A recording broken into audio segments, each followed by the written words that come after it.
And welcome to Dead Times. I'm your host Peter, and with me is Tim. Hi, How are you doing today, Tim? I'm doing just fine. All right, are you excited for our first episode? I'm extremely excited. So today we're going to be talking about Godzilla from 1950. Gojira. Yeah, from 1954. So what were your first impressions about the film? I liked it. Um, it was parts of it surprised me. I was surprised about a lot of aspects of how it was made, about the pacing, um, about about the quality of the filmmaking, certainly. Um, yeah, and the emotional power of a lot of its sequences. I thought some parts of it were really affecting. Some parts of it are dated, obviously, but overall, I think it really holds up. Yeah, it is a very emotionally powerful movie. Like, Yeah, as Godzilla is obviously a huge pop culture icon now, and our original yeah, view of the movie is obviously warped by the huge number of sequels that were spawned by it. Like, this is a movie that created its own genre of film, the kaiju movie. And it's yeah, impossible, like, going in to not be aware that that's obviously, or be have all those other preconceived notions sort of be there going into it. And I think that actually blocks some people from watching or from going to watch the original movie, even though it is such a like powerful movie. yeah, because it messes with your expectations. Um, yeah, I guess, yeah, and I get that. Although on the other hand, I haven't watched a lot of kaiju movies. You know, I've mostly only seen them referenced elsewhere. So on the one hand, yes, I've through cultural osmosis, I know who and what Godzilla is, and I know the tropes associated with the genre and the franchise. But um, but I didn't necessarily have those things so ingrained in my head that watching the original movie, I was like, okay, I know everything that's going to happen. Like it was, like I said, it was surprising to me in that regard. It's not a um, it's not a B movie for one thing, certainly. Oh no, it was when it was made. It was Not the even remotely. when it was made. It was the most expensive movie Japan had ever made. Yeah, and you can Um, see it. It's a huge production. and they did Uh, some filming techniques that are that well absolutely revolutionary for the time, but still are kind of amazing. Um, like obviously it was hugely inspired by God or by King Kong, mhm, um, and they clearly did not have the budget that King Kong did and do sort of sure, what King Kong did as its type of special effects, but like the stop shot motion. the shot where Godzilla, for example, comes up over the top of the island, um, Mhm. that is some amazing filmmaking. Um, Yeah, yeah, totally. and like that was revolutionary special effects for the time. And you can tell that it was a huge, expensive production. Like this isn't like some sort of cheap knockoff movie that, uh, No, not at all.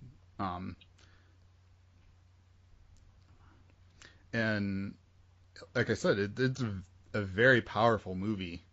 Um, like you can feel sort of the meaning that it had for people at the time, but it is still a very powerful movie um, to this day. Yeah, absolutely. But then part of that is because the things that they were afraid of are still relevant. If Um, not more relevant, or at least more relevant no, than like the '90s. um, yeah, um, yeah, and it's just,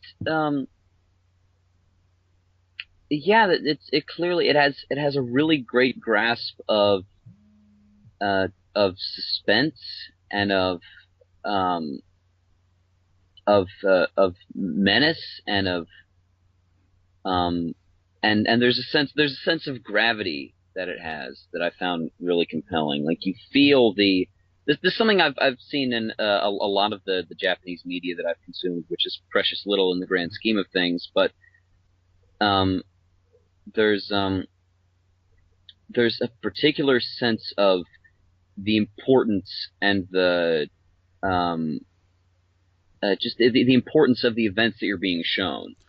Yeah. Um, which sounds like it's sort of a given, but it is really sort of necessary to pull off, especially a genre movie like this. You sort of have to get across that this is the most important thing that ever happened in the universe of the story you're telling, Hmm. so that it doesn't seem silly. And I think it really, really accomplished that. It's an apocalyptic movie. Um, Oh, yeah. It is very apocalyptic. I'm curious, did you watch the American version or the Japanese version? I watched it in Japanese. I watched it with subs. Yeah. Um, The American version, they took out a lot of that sort of stuff, and well, they also had an American actor wandering around of reacting to things because he obviously couldn't actually interact with things very much. But course, we fucking did that. like even there, even in the American version, you can still capture sort of the degree of power that this particular Yeah, movie has. Um, and one of the things that it does very well that we rarely see now, then, any movies following this one is that there is a huge body count, and you feel that body count to what just happened. absolutely. Like, this is a tragedy on an epic Yeah, scale, and you feel every single one of those deaths. Um, yeah, if you look at, to name an example of a movie that bungled this badly, Batman vs Superman, where they destroy like half a city, and all you get from it is, oh, by the way, yeah, we evacuated that entire area. Like just a single yeah. line of dialogue. Whereas in Right. Which here, which they didn't even do in Man of Steel, which I've seen. I haven't seen Batman v Superman, but that that pissed me off no end about Man of Steel. So this should yeah, be um this should be overwhelmingly sad, and it isn't. It's just it's kind of background noise. um, which one of the interesting things, I don't know if you noticed this, but like they have a lot of scenes where leading up to when Godzilla attacks Tokyo, um, of just like people on a train, commuters talking about what's going on, and those exact same people show up later in the dead bodies. Um, Wow. so And I didn't notice that. yeah, and it's pretty much everyone, well, except for the main characters and I guess the people on the island. Yeah, pretty much anyone who shows up in one of those incidental scenes winds up dying at some point across the film because the film wants you to feel the weight of death. Like Yeah. this is a movie about a city dying, and Yeah, um, it's a movie about the human cost of the giant disasters, both the casualties of it and what it and the toll that it takes on the people whose responsibility it is to stop them or fix them. uh, um, At least and that was how it seemed to me. yeah, it like and actually a lot of that. For example, the scene of the girls' choir singing like after Godzilla's attack was actually not even in the original, or was actually a reshoot. They added that in just to make it extra pointed that this is what this movie is about. Um, I'm glad they did because I thought that was the best scene in the movie. yeah, It's yeah, it's unbelievably powerful. Um, like I've seen a lot of disaster movies, I've seen a lot of horror movies, I've seen a lot of kaiju movies, and nothing compares to the scene of the woman with her children huddled in the corner saying, "It's going to be yeah, okay we're because gonna we're going to be with Daddy soon." we're Like gonna go where Daddy is. Holy shit.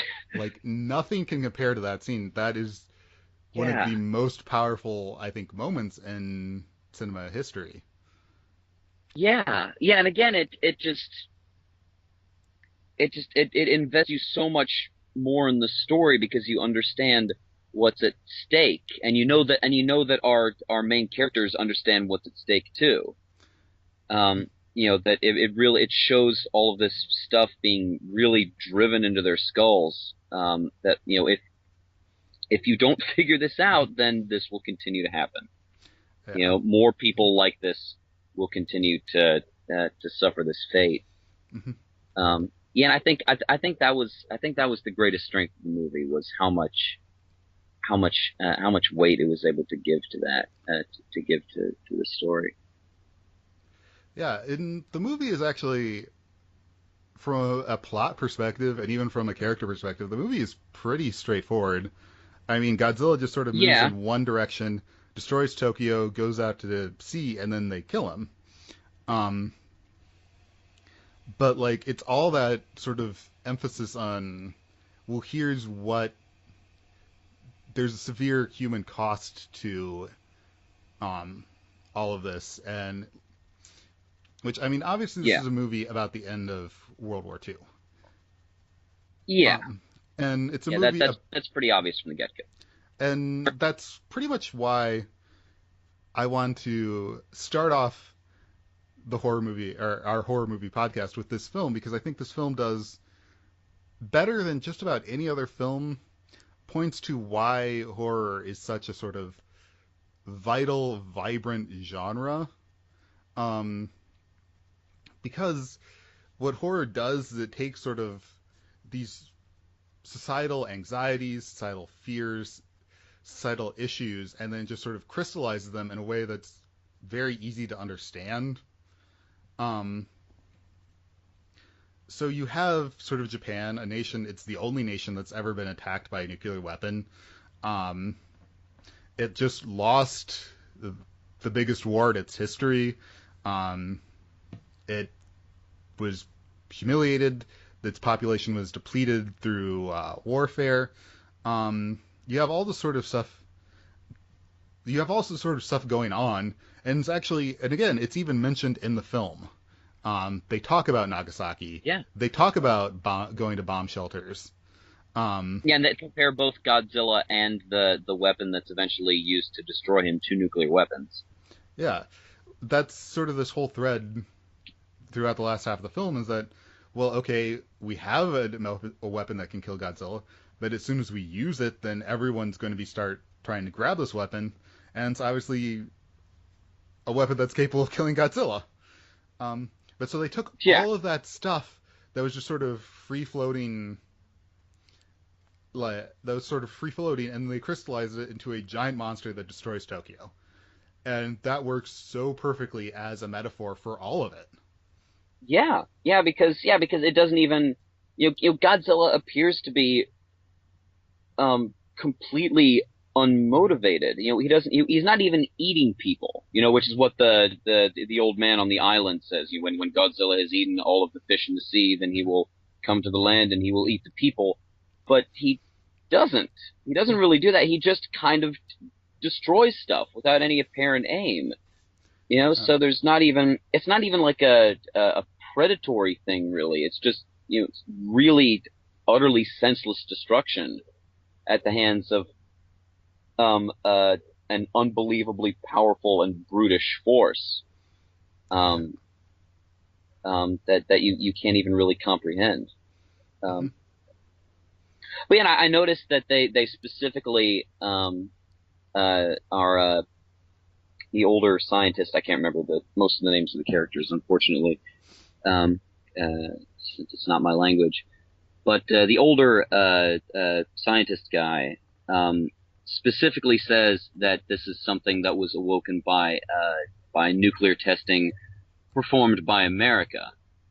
Um, and so, with that in mind, and with the fact that Godzilla does halfway through the film become a matter of public knowledge, they try to cover it up for a bit, but it becomes something that the whole world knows about. But it's still just Japan that on whose shoulders is the responsibility of stopping this thing. Um, that they make it clear early on that this is this is America's fault, but America plays no part in the cleanup. We don't send in the cavalry to help out with this mess that we created. Which Um, which again, that that was relevant to them because at that point, yeah, hydrogen bombs were being tested, not particularly far from Japan, in yeah, the Marshall Islands and Bikini Atoll. Um, it's like you feel how important this material is to the people making it, and that's Yeah, absolutely. you, and it's so rare these days to see sort of just raw. I don't necessarily want to say emotion, but just like the raw presence of sort of concern and coming to grips with your material in this way. Like this is like it was the most expensive movie in Japan ever made at that particular point in time, and yet it doesn't feel like sort of the blockbusters that we're used to seeing, which are sort of have this slick sheen of processness to them. Yeah, and our unless it's subtle, the demand on them the demand on our blockbusters these days is to be completely apolitical escapism. Mm-hmm. Um, and when they try to be something more than that, they tend to fail. Like with the recent DC movies, that just the idea of serious social political allegory really clashes with the Hollywood aesthetic as it exists currently. Mm-hmm. Um, and yeah, and even outside of blockbusters, the world of indie movies is dominated by uh, interpersonal dramas. There's nobody. Um, you really don't see often a film that watching it you get the sense that the filmmakers had to make this, Mm-hmm. that making this film was the only way to keep them sane. Yeah. Um, and that um, or seeing a film that you feel makes an important statement about um, about the time it was made in. Mm-hmm. I think that happens on American television sometimes, and has happened over the past few years. Mm-hmm. But movies have definitely shied away from it. Um, Yeah. Which, and I think again, the movies and even TV shows and other media that really grapple with sort of where we are as a people are genre stuff. Um, if you want to look at the best exploration of the Iraq War, when the Iraq War was going on, it was Battlestar Galactica, which was a movie where Absolutely. humans were fighting robots in space. Um, Hmm. but it was everything about the Iraq War just sort of shoved together and processed in a way that humans or in a way that you could achieve catharsis and insight and understanding through watching. Okay, it's a battle in outer space, but this is about the Iraq War, and that was not something that anyone else was doing. Yeah, yeah, and this is supposed to be the point of speculative fiction in general, which in film finds its way into genre movies, is that you can using um, using things and concepts that don't exist in reality, whether through the premise of magic or futuristic technology or something, that um, you can sort of give names and faces to ideas so that you can deal with them more directly than you could if you were confining yourself to realism. Um, and so speculative fiction has this huge capacity for to make to explore things in a very powerful way because of that. Um, and I think yeah, and horror films especially sort of lend themselves to that. Yeah, Um, because there is very much sort of there is a reason. Obviously, there's a reason why Godzilla was made when it was made. Um, and yes, you can follow that through. There's a reason why there were a bunch of slasher movies in the '80s.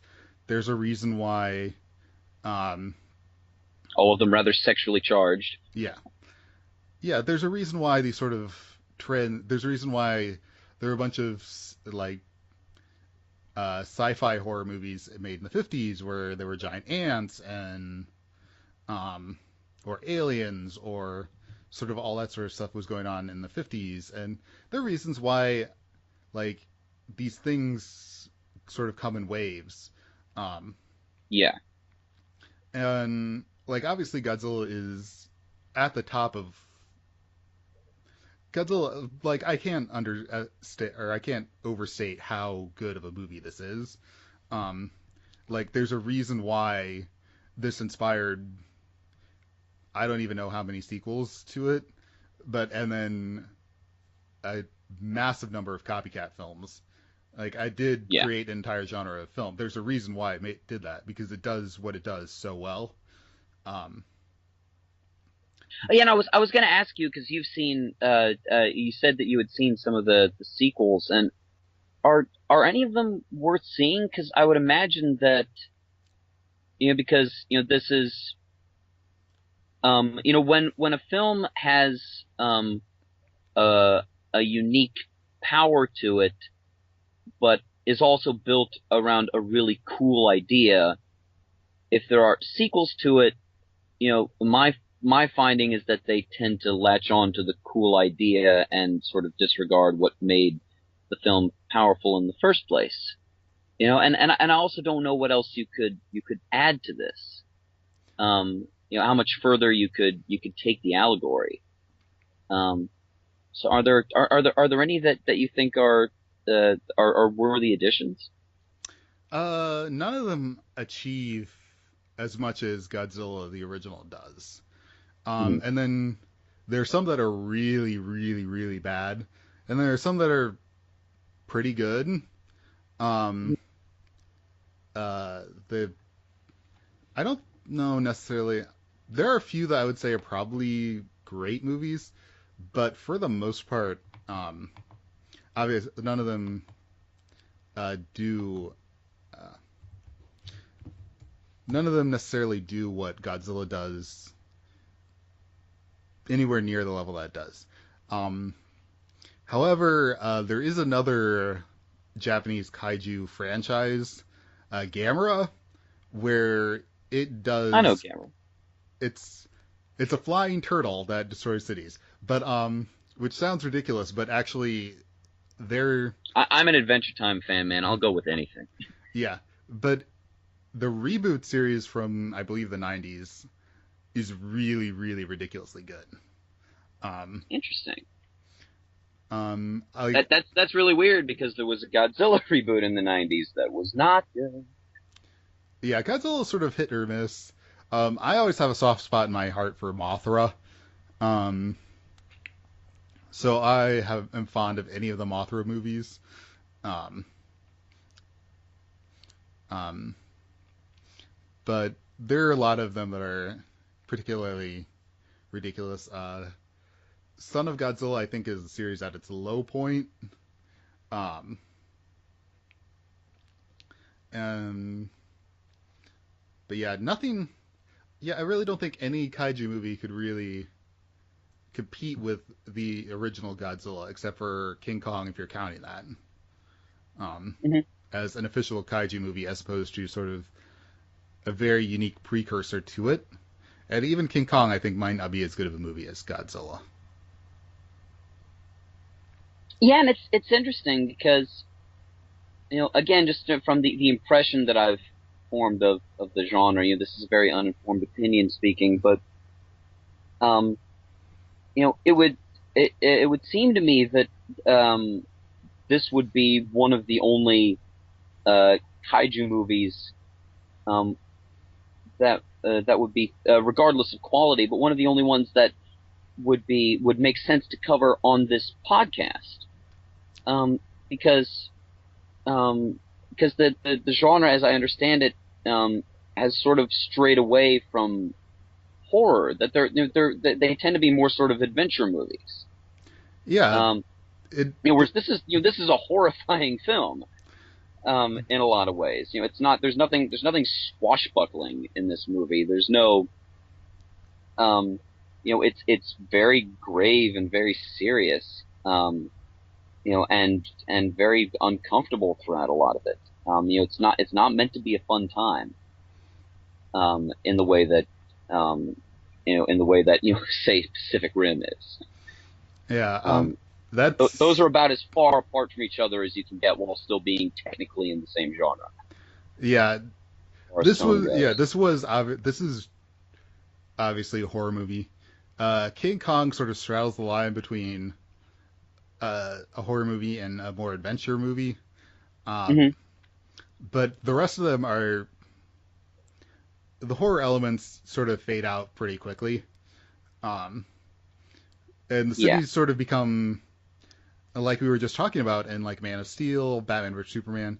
The cities get destroyed and no one seems to really care that much. Um, Yeah, you just get, that they understand, in a way. It's not the fault of the filmmakers, I would imagine, because it seems like, after you've destroyed so many cities, that directors were like, well, we can't ask the audience to care as much as they did that first time. There's no way that we could. It's just impossible. So we've got to do something else with this. And um, and I don't know what you do with that. You know, yeah. um, And then also what tends to happen is that the perspective of the films shifts. Um, because Godzilla is the star of Godzilla, but in the later movies, they're Godzilla movies. Um, like Godzilla talks, like he doesn't actually speak in Japanese or English, but they subtitle what his grunting and growling and screams are. Um, Mm. and like Godzilla gets motivations and goals and has feuds and um, I think it's Never underestimate the ability of the movie consumer to make something into a mascot. yeah. Um, We did it to Freddy Krueger. yeah, so it like the horror. This is a because this is very much a horror movie, and then that sort of shifts more and more and more as the movies go on. I think they become they become a lot more sci-fi movies. Aliens show up a bunch of times, um, and what you're really there for is the monster fights and what cool um, monster effects they're gonna be able to throw out. Um, Even sort of the most recent, the American legendary Godzilla that just came out a couple of years ago. Um, that one was very focused on humans reacting to Godzilla, and even that sort of did not recapture sort of the sense of dread, um, the sense of loss that this movie managed so well. Yeah, and that's roughly what I would have expected, because it would be pretty hard to compete, um, with how well this movie does that. Um, uh, um, some of the more interesting Godzilla stuff, there have been Godzilla comics, and that some makes of them sense. have been very interesting about making post Godzilla Earth basically like a zombie infested place where there are small packets of survivors um, that live in constant fear of sort of the next time one of these giant creatures will go through the area. Um, I could see that working, yeah, that would be and that would fit. Um, a much more yeah. that would fit with the allegory. Um, Um, but again, those were only comic books. No one, as far as I know, has made a movie like that except for Pacific Rim, and even Pacific Rim didn't really push that as far as you could go with that idea. yeah, Um, because Guillermo del Toro just has too much fun making movies to make them scary. yeah. Um, He's like, I don't want the people watching my movies to feel bad. I don't feel bad. I feel great. I'm making a yeah. movie. Yeah. Whereas this movie is Got a very camera and everything. yeah. Whereas the original Godzilla, it's very in your face that this is what's happening is horrifying, and Yeah. everyone um, should rightly be terrified. Um, and then is just And they are like the acting I thought was really extraordinary. There's a because there's so much commitment to it, which I admire in a lot of genre movies because it would be so easy, when you know, um, when you're directing actors and you have to tell them, okay, you need to act like there's 100 tall dinosaur monster walking towards you that we're going to put in later, um, and be telling them to do it seriously, to take this seriously, um, and not make it hammy and not make it silly, and it really really works.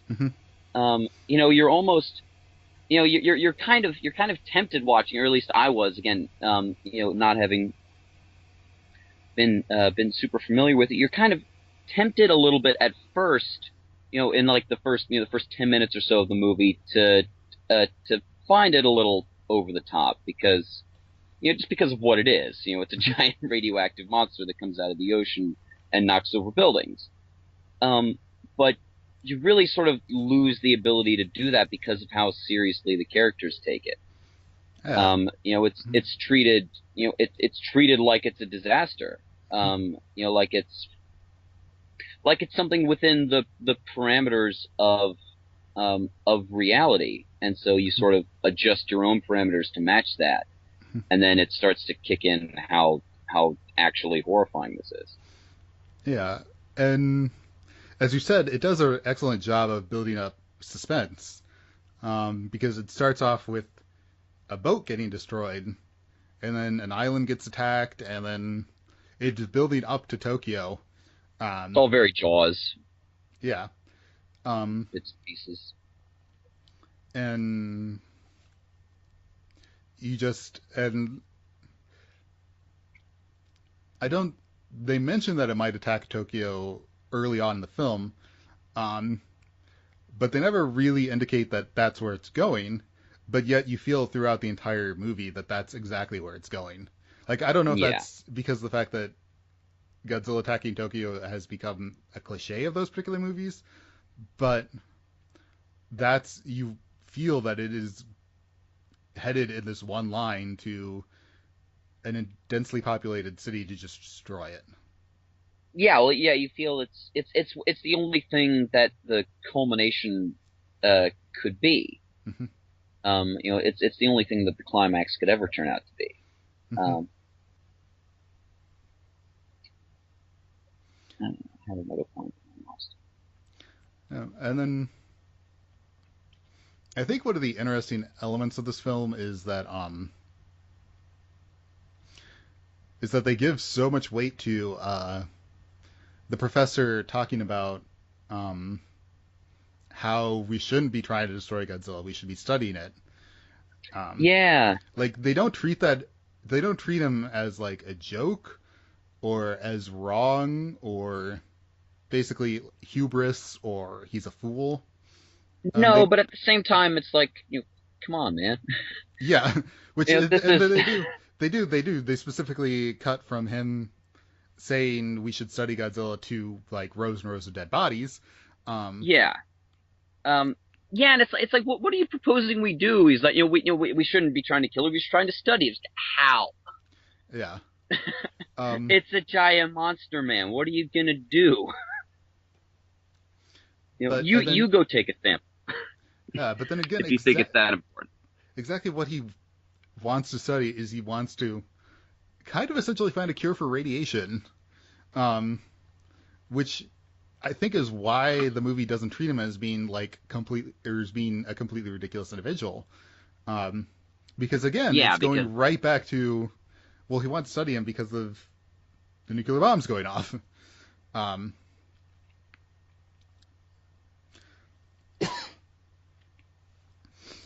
yeah, so it's such a fascinating, multifaceted movie.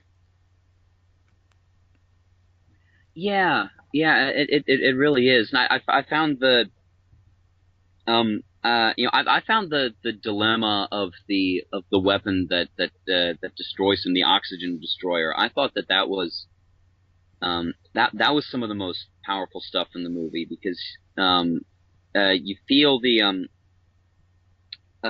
you feel the pain that the inventor, Mr. Eye Patch, is going through, because you know that he's not resisting the use of that callously, because you know that he understands the cost of continuing to let Godzilla roam around as well as we do. Um, but at the same time, you absolutely understand where he's coming from. That is, what is gained if we destroy this monster, but um, but I give the world another monster. Hmm. I become a monster in a sense. Yeah. Um, which is of course exactly what Oppenheimer declared himself. Hmm. He didn't say I've made him. He didn't say I've created the destroyer of worlds. He said I am the destroyer of worlds. Hmm. Um, so you really, um, even though you know what the right choice has to be, um, in just the same way that it's that you understand the way that you're shown the destruction that Godzilla causes, the way that they talk about the oxygen destroyer, you know that uh, violence and destruction on that level is what is put back on the table if the oxygen destroyer is used. That the consequences that we're seeing right now for continuing to let Godzilla roam around, are on the same level as the consequences of using this weapon. Which is why he ultimately decides to let the method of it die with him. Hmm. Um, which is you know deeply tragic, but at the same time you get it. Like you understand why he felt that was his only choice. Um, Hmm. Yeah, um, and I think that, which again, for a movie that's so much about the human cost of weapons, you couldn't end with destroying Godzilla in any way that didn't also have a huge human cost to it. exactly. Um, and it's a weird thing because um, it's sort of framed, aside from the ending, in which the any knowledge of this weapon is destroyed. The way the dilemma is framed is very much the way that we like to frame the dilemma of using nuclear weapons on Japan during World War II. Is that, do we, you know, use this horrible weapon in the name of stopping all of this senseless violence, or does that just put us on the same level as the people doing this? Can we really declare ourselves better than that?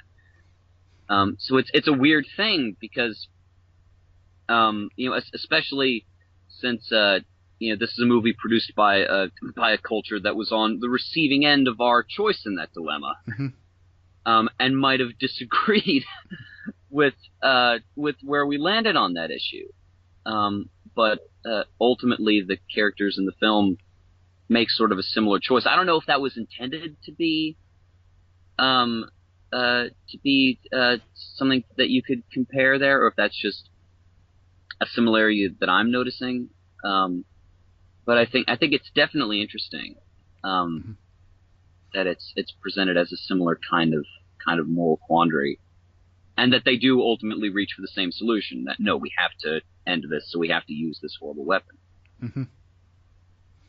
Yeah, I think it just points to what a sort of fascinatingly multi-layered film Godzilla really is. Um, and it's very much a shame that it has sort of been overlooked by the critical canon, um, because it is such, there's so much depth to sort of basic a movie about a giant monster attacking Tokyo. there's just layers and layers of depth to it and sadness and tragedy. Yeah, and it's funny that it's not because it's one of the first giant monster ravages Japan movies, if not the first, then that doesn't make it a subversion.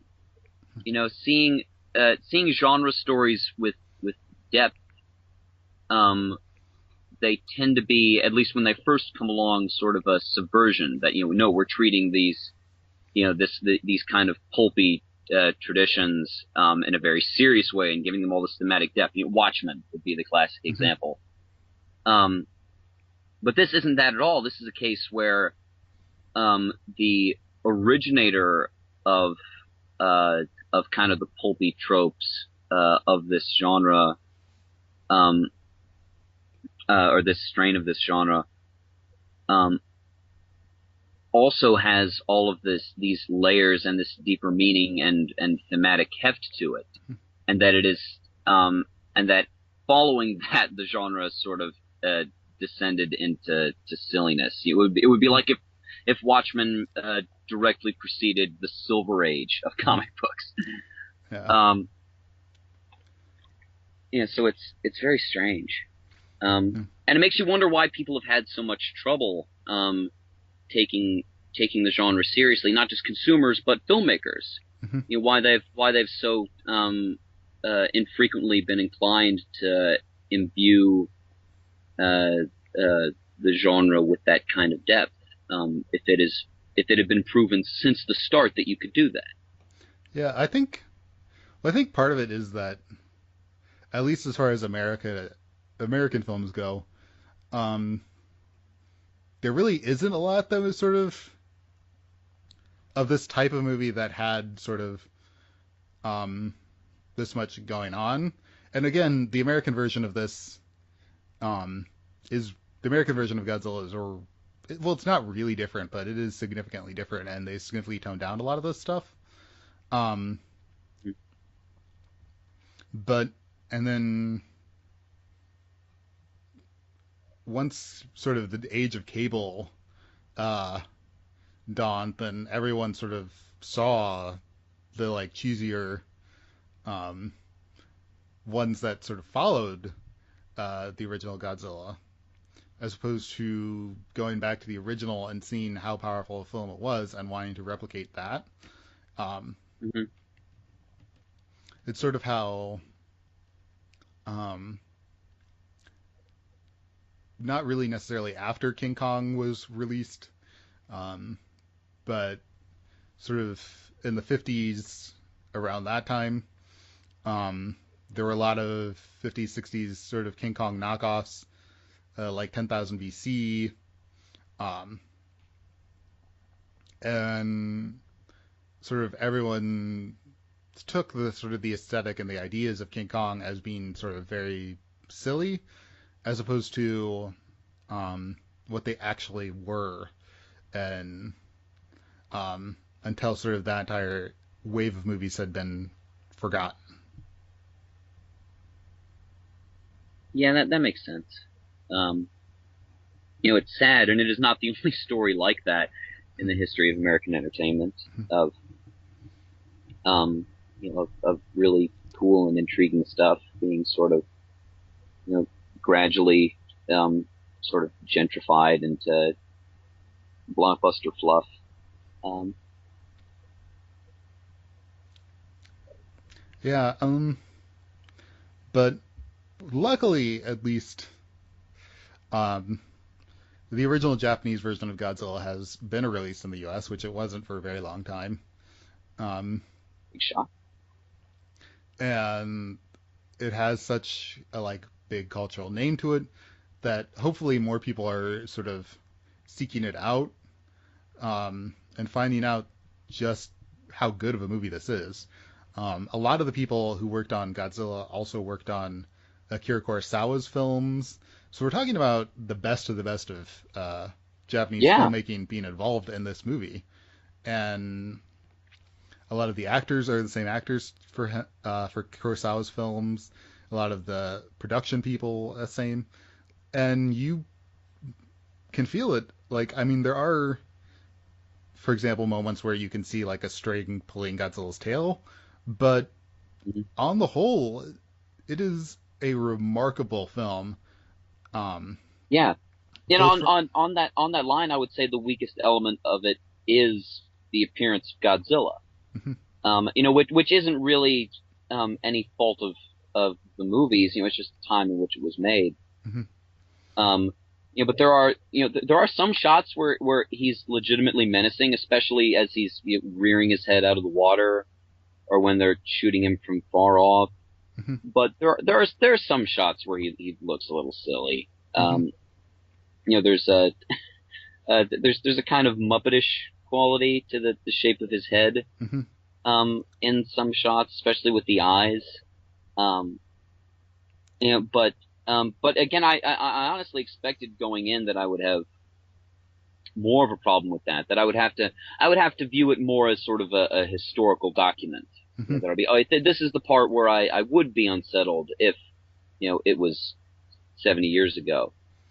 Um, and I probably didn't find it quite as scary as audiences did at the time, but Mhm. all of the themes and the character beats, I think, absolutely hit home the way that they were intended to when the movie was made. Still, Yeah, like I said, I think sort of as our world changes, this particular movie is one that um, ebbs and flows with how well you can relate to it. Um, like obviously, it was very relevant when it was made, um, but sort of in the '90s, an American audience, I don't think. Um, which I'm trying to remember if I first saw this in the '90s or the 2000s.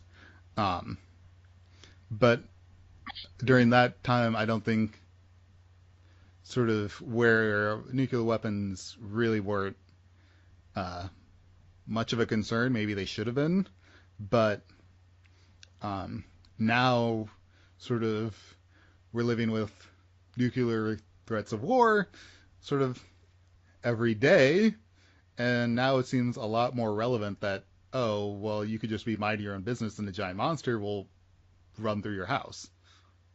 yeah, yeah. Whereas, yeah, in the '90s, you try to tell that to an American audience, like, yeah, right. Mm-hmm. Yeah, it's No, just nothing can touch me.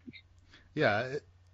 Depending upon the time period, it's either just sort of a fun you're watching Godzilla smash stuff, or oh yeah, this is about stuff that I am that we're coping with now.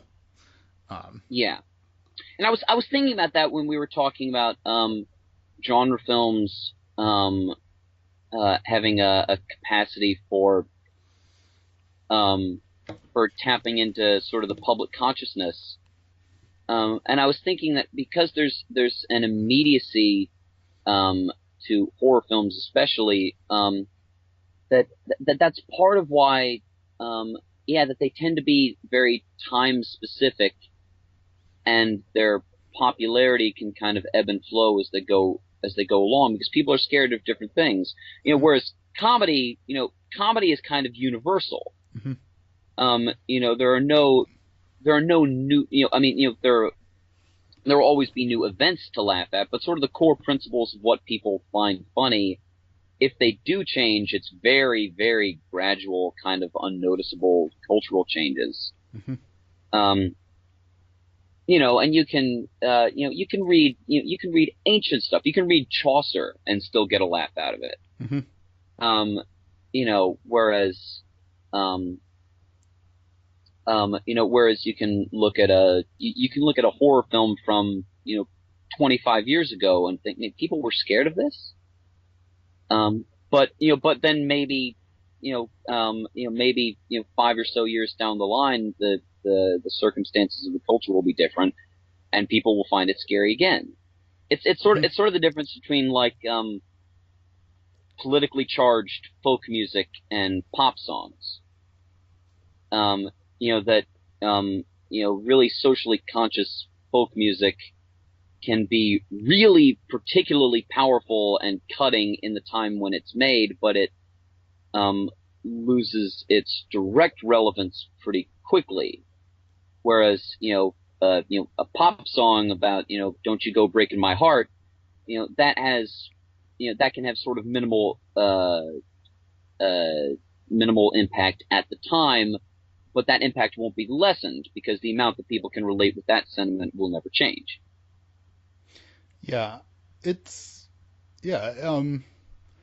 Like within the people who really love horror movies are constantly rediscovering gems from the past, and because of the fact that, well, what once was sort of a goofy horror movie that we'd all forget, suddenly, oh, it has this other depth to it.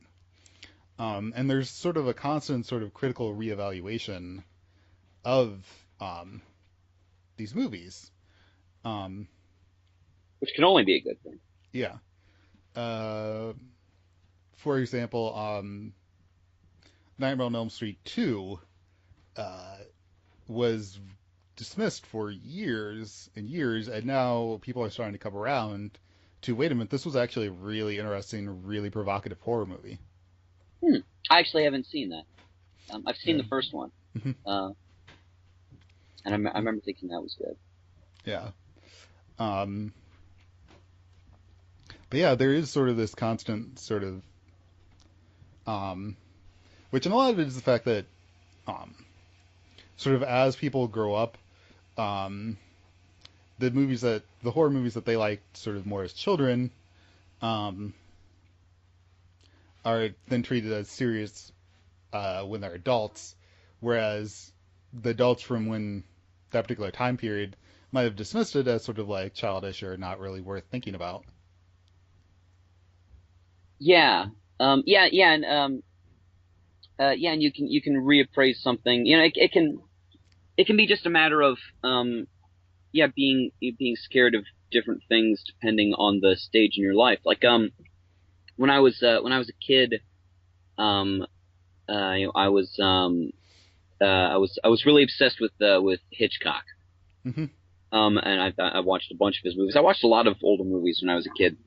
And so and so, because I'd seen a lot of his movies, my parents showed me some other earlier suspense movies, uh, or older suspense movies, I should say. And one of them was Night of the Hunter, Mm-hmm.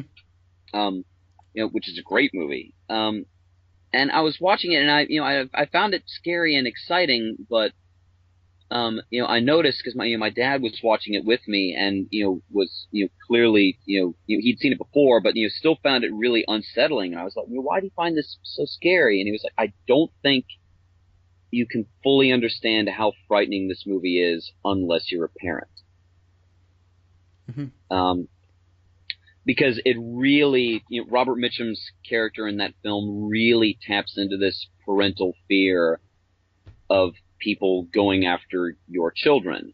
Mm-hmm. Because there's this friendliness to the way that he approaches. That's the most classic, and iconic part of that film is him kind of strolling along, going, "Children, children," and that's sort of automatically upsetting for somebody who has children, Mm-hmm. and in a way that might just brush right off of little 13-year-old Hitchcock junkie. Yeah, Um, which I think we're going to actually get a fairly fascinating example of that in the next few years whenever it too gets released. Um, yeah. because the book is very much about, well, okay, here's your anxieties as a child, here's your fears as a child, and here's your fears as an adult, and how do they inform each other, and how do you react to each other? And Um, you have to deal with your childhood issues in order to be a functioning adult, and Tim. yeah, and that's sort of that as the book. If you read it more than once, it ages with you in sort of a really fascinating way.